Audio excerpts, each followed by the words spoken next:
Nous vous laissons maintenant avec notre pasteur Michel Vincent pour l'exposé biblique. Quelle semaine! C'était le début de l'été. Oui, on l'a dans les dents. Il fait chaud, c'est humide, les climatiseurs fonctionnent à fond.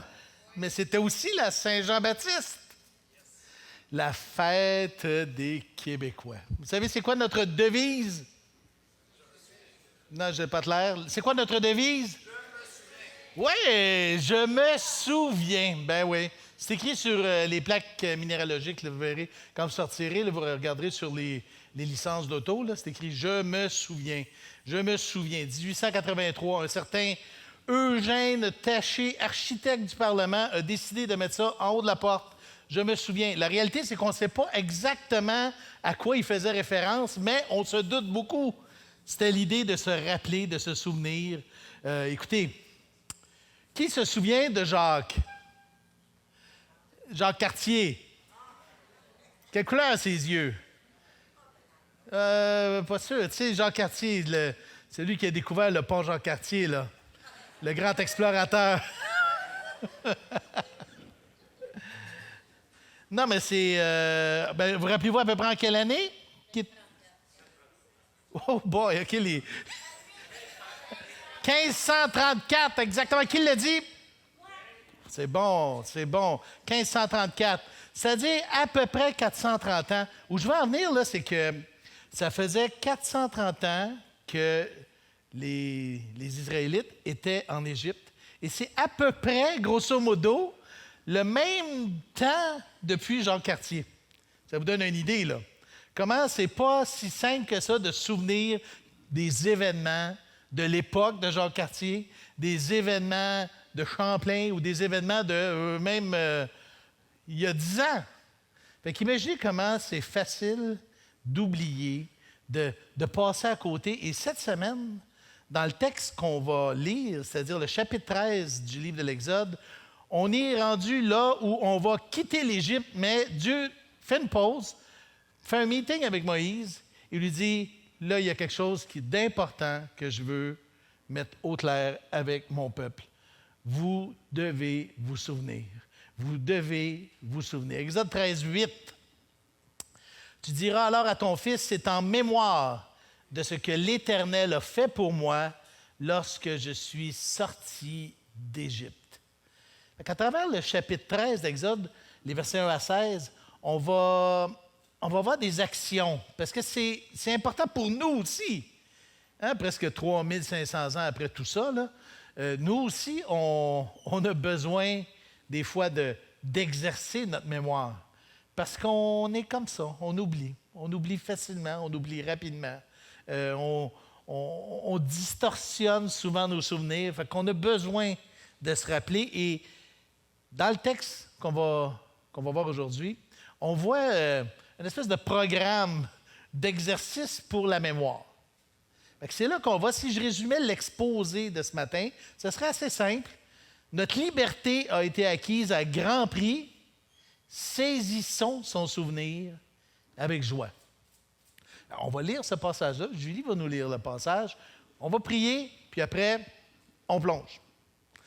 Seigneur, merci, merci, merci de ta parole. Merci du souvenir que tu nous apportes. Merci de ce que tu sois dans notre vie. Merci, Jésus, que tu ne veux pas qu'on oublie qui tu es, ce que tu fais, ta grandeur. Je te prie ce matin de toucher nos cœurs, soit avec ma bouche, soit avec nos oreilles, soit avec nos cœurs à nous tous, pour que ta parole nous émerveille, nous éblouisse et qu'on sorte d'ici un petit peu plus proche de l'image de Jésus que quand on en est rentré. Et c'est en ton beau nom que nous te prions. Amen. La lecture de ce matin est dans Exode, le chapitre 13, les versets 1 à 14, dans la nouvelle édition de Genève. Donc, Exode, chapitre 13, versets 1 à 14. L'Éternel parla.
Amen. Merci, Julie. C'est un texte intéressant. 16 versets, j'appelle ça des passages persillés. Vous savez, persillés parce que ça se promène un peu, il y a comme 2 fois l'histoire. Par exemple, c'est quand l'Éternel t'aura fait entrer dans le pays des Cananéens, verset 5. Verset 11, on dirait qu'il répète la même chose. Ensuite, on parle 2 fois d'un signe sur ta main. Tu diras à ton fils. C'est comme des répétitions importantes. Quand je vois quelque chose comme ça dans la parole de Dieu, une répétition, c'est parce que je me dis, OK, Dieu veut vraiment que je saisisse quelque chose. S'il prend la peine de le répéter, c'est pas parce qu'il avait oublié qu'il l'avait dit 3 versets avant. Là. C'est parce qu'il considère que ce qu'il va dire va être des plus importants. N'est-ce pas? Et justement, pour ne pas qu'on oublie, oh boy, coupez ça au montage, pour ne pas que l'on oublie. Le passage commence avec le verset 1, évidemment. L'Éternel parla à Moïse et dit, « Consacre-moi tout premier-né parmi les enfants d'Israël, tant des hommes que des animaux, il m'appartient. » C'est le principe de fond, le principe de la consécration. Mais pour arriver là, Moïse s'adresse au peuple et là, il commence à définir une façon de faire qu'on va exposer ce matin en partant d'un souvenir. La première action que Moïse demande au peuple, au nom de Dieu, c'est de se souvenir. On est au verset 3. Moïse dit au peuple, « Souvenez-vous de ce jour où vous êtes sortis d'Égypte, de la maison de servitude, car c'est par sa main puissante que l'Éternel vous en a fait sortir. On ne mangera point de pain levé. Vous sortez aujourd'hui dans le mois des épis. » Pour se souvenir de ce jour-là, Dieu prend 3 angles, on pourrait dire, là, à travers le texte, on le voit là, très clairement. Un angle, premièrement, de balise dans l'année, c'est-à-dire un moment dans l'année, tu vas te rappeler. Des fêtes. Des fêtes, c'est comme Noël, c'est la naissance de Jésus. Ici, Pâques, c'est pour nous, Pâques n'a pas la même signification que Pâques pour un Juif, mais il y a un lien entre les deux. Là. Il y a un lien profond. Quand l'Éternel t'aura fait entrer dans le pays des Cananéens, des Hétiens, des Amoréens, des Éviens et des Jébuséens, qu'il a juré à tes pères de te donner, pays où coule le lait et le miel, tu rendras ce culte à l'Éternel dans ce même mois. Chaque année, à un moment précis, durant 7 jours même, Dieu dit, tu vas te rappeler ce qui s'est passé, te souvenir, rendre un culte à l'Éternel. Le verset 6 continue en disant, pendant 7 jours, tu mangeras des pains sans levain. Hein, se souvenir, revivre ce qui s'est passé quand on est parti d'Égypte. Tu mangeras des pains sans levain. Et le 7e jour, il y aura une fête en l'honneur de l'Éternel. On mangera des pains sans levain pendant les 7 jours et on ne verra point chez toi de pain levé et l'on ne verra point chez toi de levain dans toute l'étendue de ton pays. Une fête qui a un lien avec le départ, évidemment. Le levain, on pourrait penser... Il y a quelque chose qui me fait un peu... qui m'éblouit dans cette histoire-là du levain. Dieu dit, bon, on va faire une fête, c'est important que tu te souviennes. Et même à travers la fête, il y a la fête de Pâques. Ensuite, 7 jours, on ne mange pas de levain. Puis après, il va y avoir une deuxième fête qui est la fête des pains sans levain. Vous comprenez l'idée? Fait que c'est une grosse semaine, là. Une semaine de festivités, dans le fond, avec des jours on se rappelle d'où on vient. Et l'idée du levain, bon, évidemment, on le voit dans Exode 12, 39.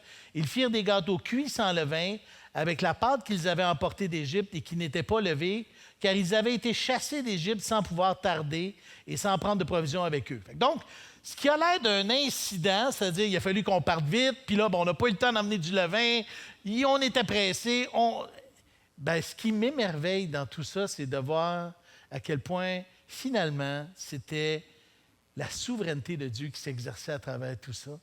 Et à travers les pains sans levain, il y a tout un symbolisme qu'on va voir tantôt. Mais c'était sous la main puissante de Dieu. Ce qui avait l'air même d'un accident puis d'un oubli était finalement la souveraineté de Dieu qui s'exerçait, sa main bienveillante qui dirigeait son peuple. Et on voit après dans le premier épître aux Corinthiens, où là, on a ce privilège et cette bénédiction-là, cette grâce aujourd'hui, de pouvoir voir tous ces événements-là avec un regard, je dirais un regard plus complet.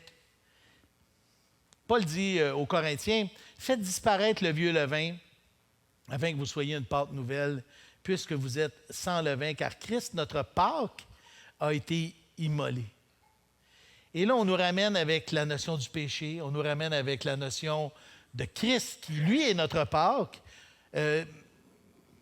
Mais au travers de tout ça, il y a un moment dans l'année où on doit s'arrêter, où Dieu nous demande de nous arrêter pour dire, bon, qu'est-ce qui s'est passé?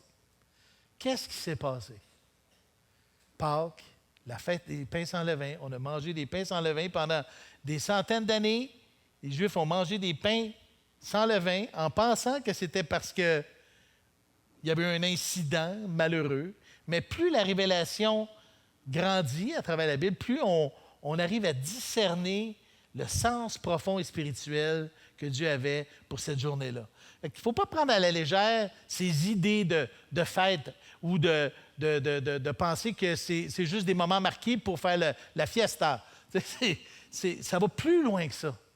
Les fêtes que Dieu instaure sont des moments spirituels, des moments de profondeur, des moments où on connecte avec la grandeur et la providence divine.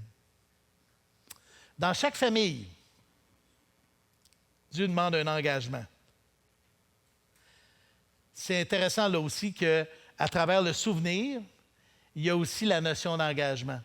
Exode 13, 11, « Quand l'Éternel t'aura fait entrer dans le pays des Cananéens, comme il l'a juré à toi et à tes pères, et qu'il t'aura donné, tu consacreras à l'Éternel tout premier-né, même tout premier-né des animaux que tu auras. Les mâles appartiennent à l'Éternel. » C'est fort, là. Le premier-né, aujourd'hui, on a un peu perdu ce concept-là, mais c'était l'héritier. C'était lui, on voit ça des fois dans la royauté, là, le premier-né mâle. Ceux qui regardent ce genre d'émissions-là, de séries, là, les rois, c'est important que le premier, ça soit un gars. Ben, c'était comme ça, c'est que le premier-né, c'était lui l'héritier, c'était le porteur de la famille, le successeur du père, celui qui prend la relève. Si tu avais un champ, c'est lui qui devenait l'héritier, qui reprenait la business familiale s'il y en avait une. C'était ton avenir, c'était l'espoir de ma succession, c'était l'espoir de ma famille, l'espoir de mon clan, de tout ce que j'ai. Et tu vas le racheter. On le voit là, à travers le texte. Tu le rachèteras parce qu'il devrait ne pas être là. C'est un premier-né qui m'appartient et tu dois le racheter. C'est un acte de foi envers la miséricorde divine. Donc, dans chaque famille, il y avait un moment aussi de consécration. On prenait un moment dans l'année où on se rappelle ce qui s'est passé. On prend les premiers-nés pour se consacrer, mais ce n'est pas assez. Tu dis, ben oui. Ça peut être très mécanique. À un moment donné, c'est facile de substituer la naissance de Jésus au Père Noël, par exemple, ou des cocos avec la croix, du chocolat, ben, c'est un peu ce qu'on vit souvent, où que finalement, certains symboles modernes prennent la place des vraies choses parce qu'on doit en parler. C'est le principe de la transmission, Exode 13, 8. Tu diras alors à ton fils, c'est en mémoire de ce que l'Éternel a fait pour moi lorsque je suis sorti d'Égypte. Ce sera pour toi comme un signe sur ta main, comme un souvenir entre tes yeux, afin que la loi de l'Éternel soit dans ta bouche. Car c'est par sa main puissante que l'Éternel t'a fait sortir d'Égypte. Tu observeras cette ordonnance au temps fixé d'année en année. C'est un moment familial. On dit la foi vient de ce qu'on entend. Et ce qu'on entend vient de la parole de Dieu. Se raconter l'Évangile, se raconter ce qui s'est passé. On doit arriver là. Ramener le vrai sens de la fête à ce que Dieu veut qu'elle soit, plutôt que de se laisser entraîner par les courants modernes. Donc, C'est un moment familial où le père enseigne à son fils ce que l'Éternel a fait pour moi. C'est intéressant, là, pour moi. Parce que je me disais, qu'est-ce qui va se passer dans 3 générations, 4 générations, 5 générations, 10 générations? C'est encore la même parole qui décrit ce que l'Éternel a fait pour moi. C'est-à-dire que je m'approprie, je me suis impliqué personnellement dans ce qui s'est passé. De génération en génération, on est invité à s'approprier cette délivrance-là d'une façon personnelle. C'est un signe sur ta main. Le mot est intéressant ici, là. Le mot « signe », c'est plus qu'une marque, c'est un drôle de mot un peu mêlé entre alliance et engagement. C'est le même mot qui est utilisé pour l'arc-en-ciel, le signe que Dieu donne à Noé. C'est le même mot qui est employé pour Caïn, un signe sur Caïn. Mais c'est un mot qui va plus loin qu'un simple marquage sur la peau ou sur la main, là. C'est un engagement. Un engagement et les Juifs, dans leur tradition, vous avez peut-être déjà vu ça, ils se mettent des petites boîtes sur la main avec un lacet de cuir, ils s'en mettent un dans le front, puis pour se rappeler ce passage-là qui nous dit que c'est un signe sur ta main et sur ton front, les phylactères, mais c'est plus loin que ça. C'est plus loin qu'une petite boîte. C'est de se souvenir de la grandeur de Dieu, de se souvenir de la puissance de Dieu, se souvenir qu'il y a des moments où Dieu intervient d'une façon spéciale, mais encore plus que ça. Pour nous, c'est de se souvenir de l'Évangile, se souvenir qu'à chaque jour est un moment spécial où Dieu intervient à chaque moment. Même quand j'oublie mon levain, Dieu est là. Et Dieu intervient, et ce n'était pas un hasard. Ça me fait complètement capoter. Oui, c'est le mot. Donc, première action, c'est se souvenir. Se souvenir par des fêtes dans l'année, se souvenir par une consécration, un engagement, on consacre nos premiers-nés, se souvenir par la transmission, en racontant l'histoire de ce qui s'est passé. Mais ça pourrait facilement être assez beige. Vous savez ce que c'est? Une histoire beige. J'aime le beige, là, mais quand l'histoire est beige, c'est qu'elle n'a pas de couleur. Ça peut facilement devenir très mécanique. On a une fête des pains sans levain, on a de la consécration, puis on raconte l'histoire et voilà, c'est fait. On passe à autre chose. Ça peut être non. Dieu veut que ça aille encore plus loin que ça. Le Seigneur veut mettre des émotions aussi avec la fête. Et la deuxième action, c'est se réjouir. Exode 13:6. Pendant 7 jours, les pains sans levain, tu mangeras des pains sans levain. Et le 7e jour, il y aura une fête en l'honneur de l'Éternel. Une fête! Une fête! Le mot « fête » tire sa racine du mot « danser ». Et même, il y a un petit sens d'être étourdi. Là. Ça vous arrive-tu des fois de tourner sur vous autres, puis là, de « oh! » Ah ben, c'est pour donner une idée de l'intensité où Dieu veut qu'on aille quand on se rappelle de ses hauts faits.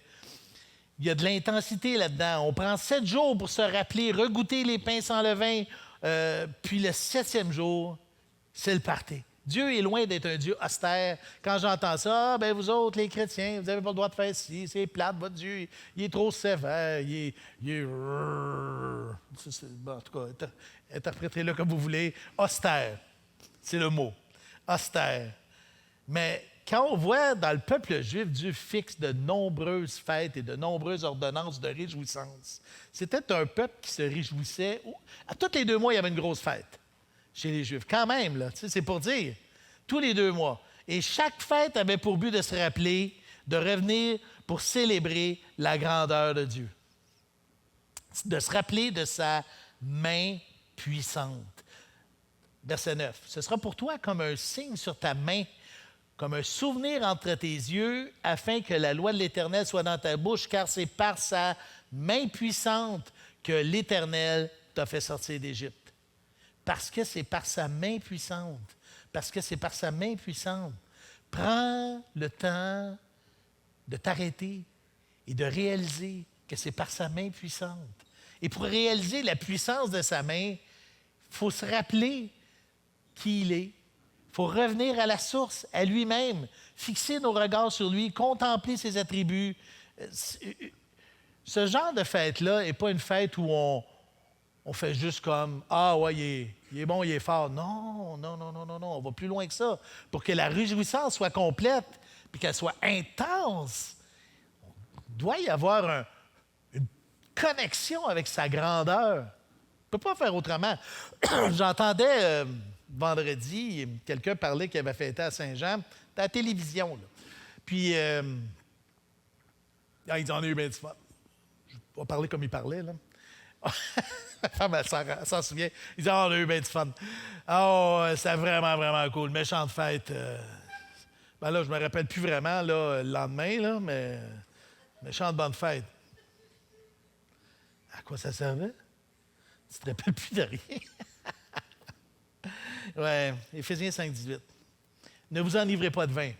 C'est de la débauche. Ça, c'est habituellement la façon qu'on a dans notre société de dire on va fêter fort. Mais c'est pas là que Dieu veut nous emmener. La réjouissance dans laquelle, je vous l'ai dit, là, c'est des danses, c'est de l'entretien. Verset 19. Entretenez-vous par des psaumes, par des hymnes, par des cantiques spirituels, chantant et célébrant comment? Comment? C'est pas clair. De tout votre cœur. Ça veut dire que ton cœur, mettons que c'est une maison, là, ben les garde-robes aussi, les dessous de tapis, partout, de tout ton cœur, chantant et célébrant. Ça veut dire qu'on peut chanter, et ça peut être très mécanique. Mais chanter et célébrer, ça, c'est autre chose. De tout votre cœur, les louanges du Seigneur. Rendez continuellement grâce pour toutes choses à Dieu le Père, au nom de notre Seigneur Jésus-Christ.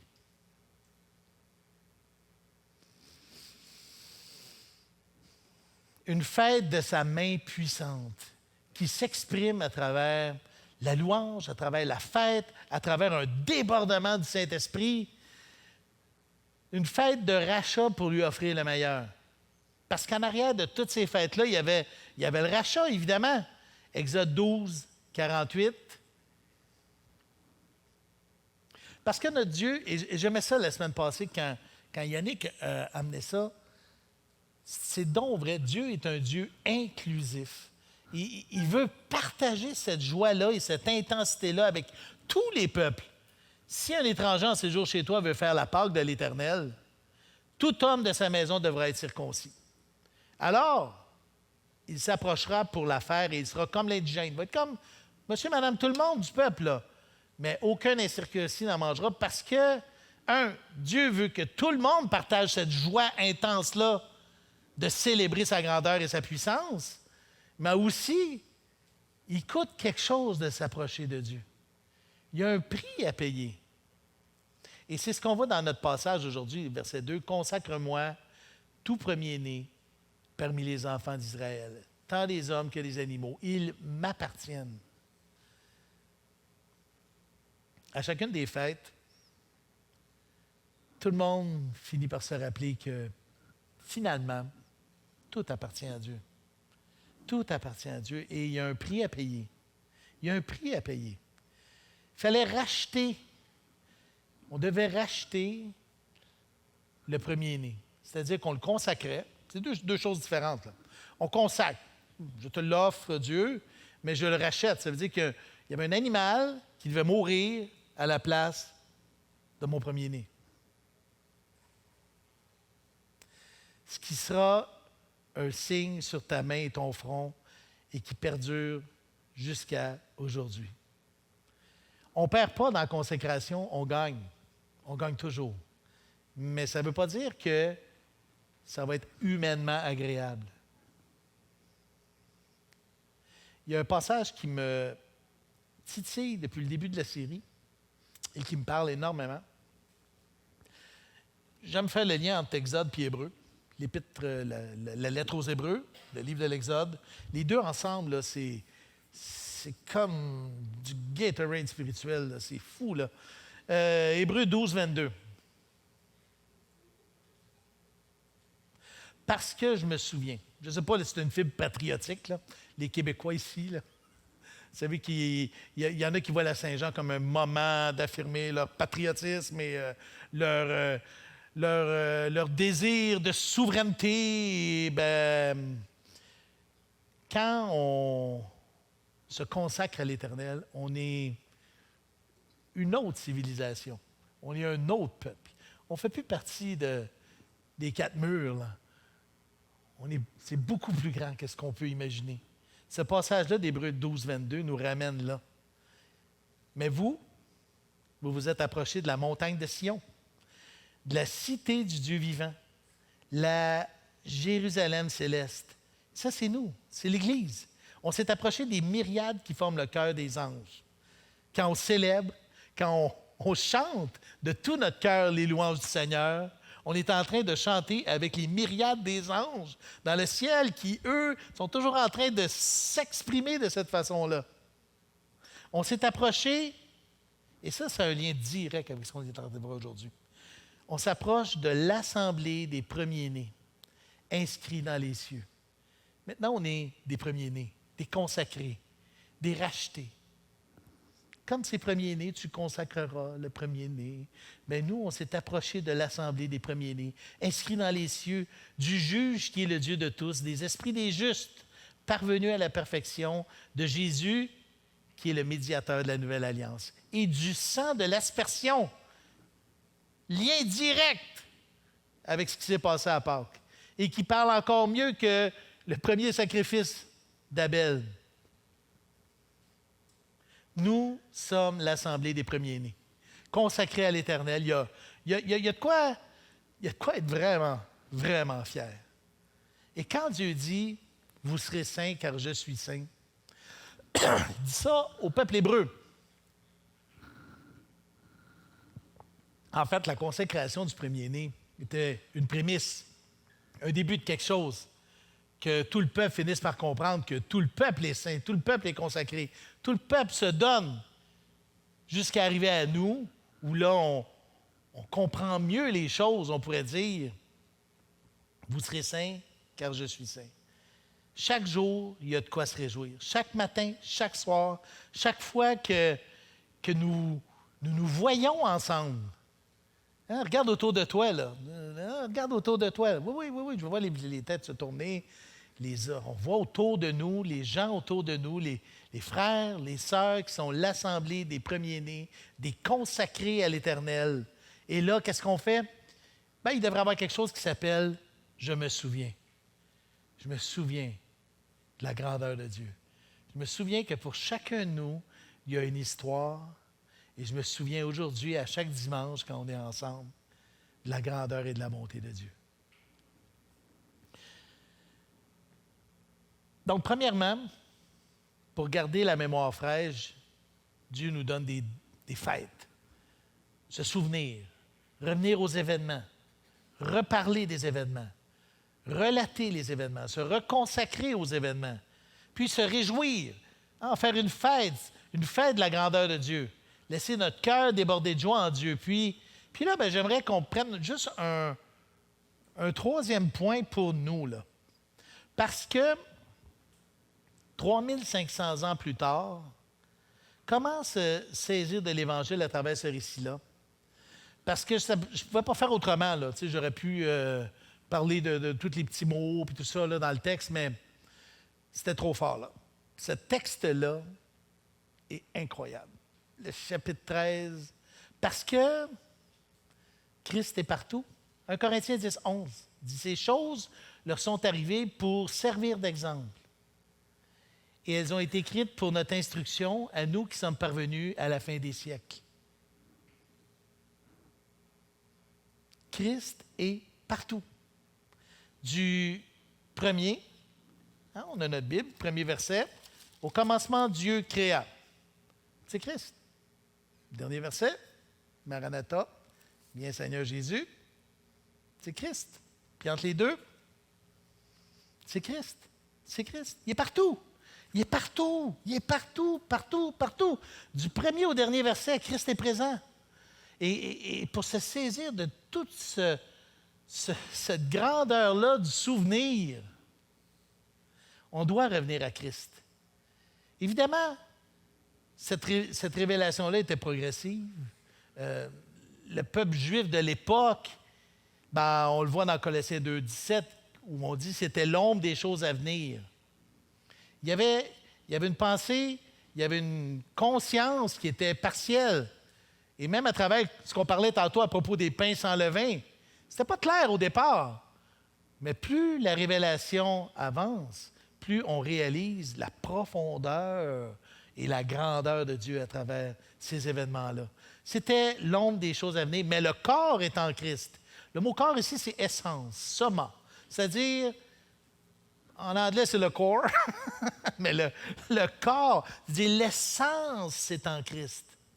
Quand on relit ce texte-là à la lumière de l'Évangile, on passe d'une histoire en noir et blanc à une histoire full couleur, là, technicolor, juste wow! Tout ce qu'on a vu, c'est une figure de Jésus. En partant de la Pâque à la consécration des premiers-nés, Christ est là. Et même, je dirais que Dieu, lui, est allé encore plus loin que ce qu'il exige et ce qu'il demande. Consacrer son premier-né, c'était rien comparé à ce que Dieu a fait, comparé à ce que Christ a fait. Ce premier-né-là, qui, Hébreux 1,6 nous dit, lorsqu'il introduit de nouveau dans le monde le premier-né, il dit que tous les anges de Dieu l'adorent. Ce premier-né-là, Christ, le premier-né, parce que c'est ça l'image, hein? C'est là que ça nous amène directement à Christ, le premier-né, qui est venu, qui a vécu sans connaître le péché, qui a souffert le martyre, la torture, la séparation d'avec le Père et qui est mort sur le bois de la croix. Son sang, c'est le sang de l'aspersion qu'on a vu. C'est là, au-dessus des linteaux qui sauvaient de la mort. Cet agneau qu'on a sacrifié, c'est Christ. Le premier-né qu'on a consacré, c'est Christ. Le pain sans levain, c'est Christ. Sans péché. Christ est partout dans le récit. Il s'agit simplement de s'arrêter et de le voir. Et c'est là que ça commence à être important et intéressant de s'arrêter, d'avoir des dates, d'avoir des moments dans l'année où on arrête et on raconte l'histoire. C'est notre terre promise à nous. Se saisir de l'histoire, se saisir des histoires, voir ce qu'elle raconte, ce qu'elle veut nous dire aujourd'hui, c'est littéralement notre terre promise. Nous, on est ailleurs, on est dans un sabbat continuel. À chaque jour, c'est un moment de réjouissance où on se souvient de ce que Dieu a fait. Mais à chaque moment qu'on se voit ensemble, on est en train de se rappeler également ce que Dieu a fait. Et on a des moments où on partage le repas du Seigneur en mémoire de Jésus, en mémoire de ce qu'il a fait. Et encore là, on est en train de se rappeler ce que Dieu a fait. Dieu nous a libérés de l'esclavage, il nous libère de la puissance du péché, il nous suit, il nous accompagne tous les jours. Il est allé même jusqu'à la mort sur la croix, il est ressuscité. Ce récit-là est une éloge de la foi, littéralement. Dans Hébreux, on le voit très clairement. Hébreux 11, 27, c'est par la foi, et on parle de Moïse, qu'il quitta l'Égypte sans être effrayé de la colère du roi, car il se montra ferme comme voyant celui qui est invisible. C'est par la foi qu'il immola la Pâque et fit l'aspersion du sang, afin que l'exterminateur ne touche pas au premier-né des Israélites. Et c'est pour ça que c'est important de se souvenir. Bon, pour nous, comme pour les Israélites, il y avait des balises, des moments marqués dans l'année où on devait se rappeler parce qu'on est des bébites qui oublient. C'est juste comme ça. On oublie facilement, on se laisse distraire comme rien. J'invite les musiciens à venir me rejoindre parce qu'on va se réjouir. Je l'espère. On va chanter les louanges de notre Dieu et de tout notre cœur parce qu'on se souvient. Premièrement, se souvenir, se rappeler de ce qui s'est passé là-bas en Égypte, mais aussi pour nous, à chaque moment. Autant sur la croix, souviens-toi d'où tu es tombé, souviens-toi d'où tu es venu, rappelle-toi ton témoignage. On a tous des moments de souvenir comme ça. sais, ouvre ta Bible. Moi, je sais pas combien de fois j'ai lu la Bible. C'est minimum une fois par année, depuis 35 ans comme il faut. Je sais pas. Une couple de fois. Mais à chaque fois, je suis émerveillé de relire les histoires, de relire l'Exode, de relire les chroniques, de voir Dieu à travers ce récit-là, de voir la grandeur de Dieu. Ça m'éblouit et ça m'émerveille. Et ça, c'est fantastique parce que je n'ai pas besoin d'attendre un moment précis dans l'année. Ça peut se faire à tous les moments de la journée. Tous les moments. Je peux me souvenir, je peux me réjouir de sa puissante main triomphante et je peux me saisir du sens profond de ce que Dieu est à travers sa parole, à travers les événements.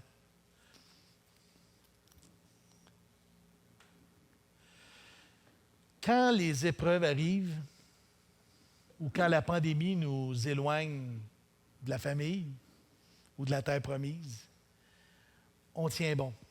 Et là, on peut dire, je me souviens. Oui, je me souviens.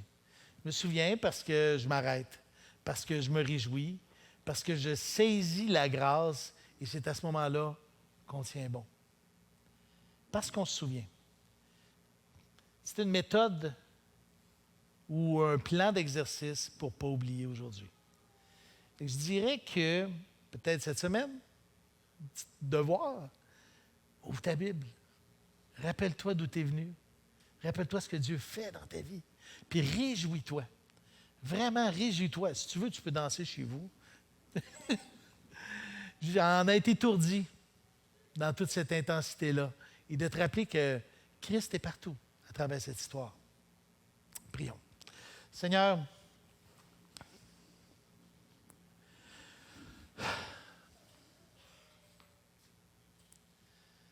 c'est toi le merveilleux, c'est toi le glorieux, c'est toi le fantastique qui se révèle à travers chacune des pages de ta parole, à chacun des événements qui sont mentionnés, à travers la Pâque, à travers les pains sans levain, à travers la fête des pains sans levain, à travers, là on va voir bientôt la traversée de la mer.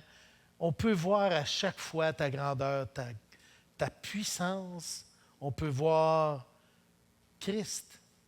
Oui, Seigneur, ouvre les yeux de notre cœur pour qu'on voit Christ, qu'on soit émerveillé, ébloui par lui et qu'on ait juste envie d'en parler, de le communiquer, de le transmettre à tous ceux qui nous entourent. Seigneur, colle notre famille, colle notre Église, Jésus, qu'on soit contagieux partout où on est, partout où on passe. Merci, Seigneur, d'être ce que tu es. Merci de prendre soin de nous de cette façon-là, d'une façon incomparable afin que nous prenions du temps pour nous rappeler de ce que tu es, de ce que tu fais. Merci, Seigneur, de ta douceur, et c'est en ton beau nom que nous te prions. Amen.